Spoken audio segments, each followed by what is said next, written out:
تعالوا بينا بقى نعمل لانشون الفراخ ونعرف هو غلطة وندمان عليها ولا غلطة ان احنا ما عملناهوش من زمان ووفرنا فلوس قد كده.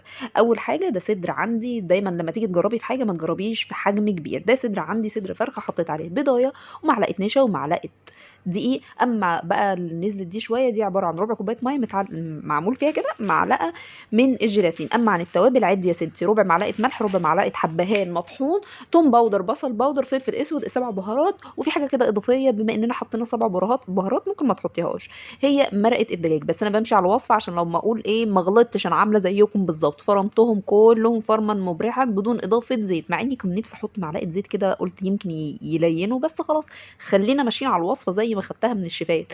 نفرد ايه ده، رول نايلون بنشتريه من اي محل بتاع مناديل والحاجات دي، حطيت عليه معلقه زيت، قال ايه يعني عشان خاطر ما يتنيلش ويمسك كده في البتاع.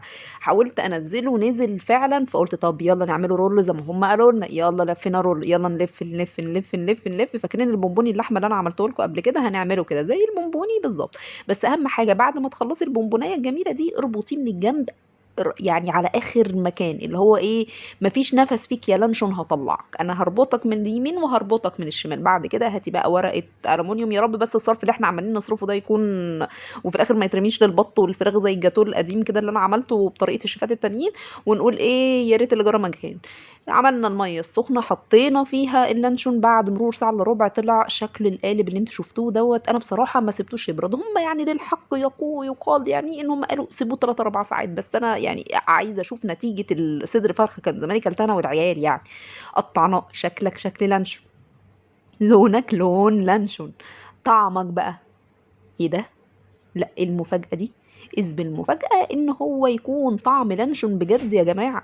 هما قالوا نسيبه 3 4 ساعات، بس بقول لكم لا، ريحه الفراخ ظاهره فيه كده وحاجه كده جميله.